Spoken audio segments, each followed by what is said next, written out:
इस लोक में जो प्राणी लोग हैं वह उद्विग्न होते हैं। उद्विग्न यानी परेशान। किससे परेशान होंगे? अपनी करुणा से। करुणा प्रकृति है ना, उससे परेशान हो सकते हैं। और प्रकृति एक क्या है? अहंकार। जब आपकी प्रकृति में अहंकार यानी अमर्ष आ जाए, अमर्ष यानी श्रेष्ठता का भाव आ जाए, वहीं से अहंकार की पराकाष्ठा की प्राप्ति होती है। ऐसे लोग जो लोक में उद्विग्न ना हो। उद्विग्नता यानी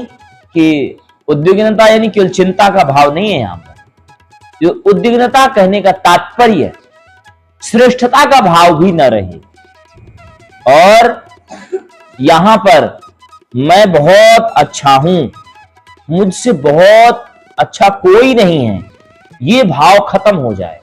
ठीक है। हर्षामर्ष भयोद्वेगई, हर्ष ना रहे।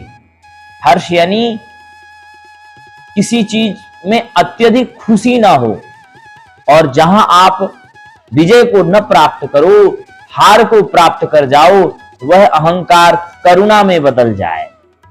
भगवान से रोना चालू कर दो। और जब अच्छा चल रहा हो, भगवान के पास जाने की कोशिश ही न करो। इन सभी चीजों से हे अर्जुन, जो भक्त मुक्त रहता है, यानी भगवान ये कहना चाह रहे हैं, तुम खुशी के टाइम में तो आओ मेरे पास, दुख के टाइम में भी उतना मेरे लिए समय दो, मेरे लिए वक्त दो, तो तुम मुझे क्या हो, मुक्तो उद्वेग, जो ऐसा व्यक्ति जो इन दोषों से मुक्त है, उद्विग्नता से मुक्त है, यह सच में प्रिय, मैं सच में प्रिय, ऐसा व्यक्ति मुझे प्रिय है।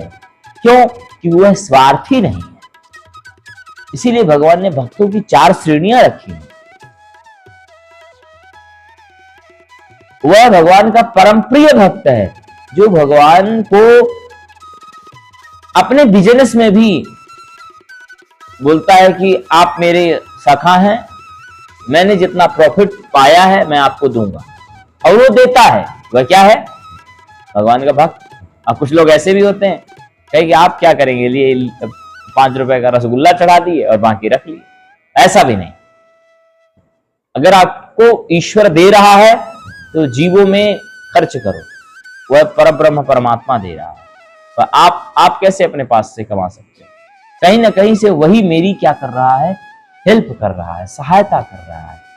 आपका जब अच्छा समय चल रहा हो, भगवान के पास हम गए नहीं। जब अच्छा समय नहीं चल रहा हो तो हम क्या कर रहे हैं? भगवान के पास, बिहारी जी के पास। ऐसा आता है, समय आता है ना, ऐसा नहीं आता।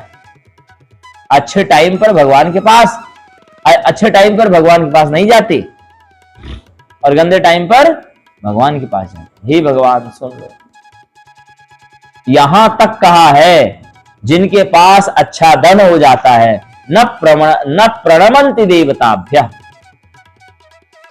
वर प्रदानम मन्यन्ते। जिनके पास धन अत्यधिक हो जाता है, देवताओं का पूजन भी अगर करते हैं, तो ऐसा लग रहा होता है कि वर प्रदानम मन्यन्ते। देवता उनके पूजा के लिए लालायित थे, और किसी से बात कर लिए अगर, तो ऐसा लगता है कि जैसे लग रहा है उसको मैंने वर का प्रदान कर दिया। न प्रणमन्ति देवताभ्यः, देवताओं को प्रणाम नहीं करते। धन बहुत अच्छी चीज भी है, धन बहुत खराब चीज भी है, तो इसीलिए मैं ये थोड़ी कह रहा हूं कि तुम गरीब बने रहो, नहीं। धन खूब कमाओ, परंतु क्या नहीं करना? अमर्ष नहीं करना, अहंकार नहीं करना। अगर वही अमर्ष आ गया तो पतन, श्रेष्ठता का भाव आ गया तो पतन निश्चित है। किसी भी विषय में, चाहे विद्या में भी अगर अमर्ष आ गया, मुझसे श्रेष्ठ कोई नहीं है, तो वीर भोग्या वसुंधरा, इस वसुंधरा में, इस पृथ्वी में एक एक से वीर पुरुष पड़े हुए हैं, तो भगवान यही कह रहे हैं कि मुझे ऐसा भक्त बिल्कुल भी प्यारा नहीं है जो अमर्ष और दुख से युक्त हो। ना तो अत्यधिक हर्ष करना है, ना तो अत्यधिक उस विषय को न प्राप्त करके तुम दुखी होने लग जाओ। मुझे ऐसी चीज नहीं प्यारे, ऐसे लोग नहीं प्यारे। आप कैसे हैं? आप अपना कर्म करते रहे। भगवान ने इसके पहले वाले श्लोकों में देखिए यही चीज तो कहा कि सर्व कर्म फल त्याग ततः कुर्यात्मा। आप अपने कर्म से जुड़ जाएं, और जब आप जुड़ जाएंगे तो आप उस कर्म में इतने ज्यादा मशगूल हो जाएंगे कि उस कर्म को आप ये समझ के छोड़ देंगे, यह समझ के करना छोड़ देंगे कि मुझे फल की प्राप्ति होगी। आप उसे किए बिना रह नहीं पाएंगे। आप सभी विद्यार्थी हैं, इसमें से कितने लोगों को ये लगता है मैंने संध्या नहीं की तो मैंने कुछ नहीं किया? ऐसा कुछ लगता है मेरा खो गया है? संध्या अगर नहीं करते हो तो किसी को लगता है ऐसा? अगर ऐसा आपको लगता है तो मतलब श्रेष्ठता का भाव धीरे धीरे आ रहा। इसलिए जो व्यक्ति पूजन करते हैं रोज, अगर वो किसी दिन पूजन नहीं करते हैं तो उनके लिए यही वाला श्लोक है, सर्व कर्म फल त्याग ततः कुर्यात्मा। धीरे धीरे उसकी आत्मा पुशअप करना चालू कर देगी। उस कर्म को तुमने नहीं किया तो उसके अंदर अधूरापन रह जाएगा। इसीलिए क्या करना चाहिए? अभ्यास करना चाहिए, रोज अभ्यास करना चाहिए, रोज कर्म को करना चाहिए। यस्मान्नो द्विजते लोको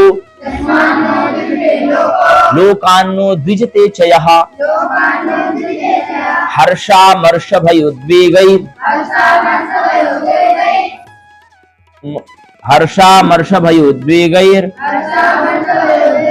मुक्तो यस्य च मे प्रियः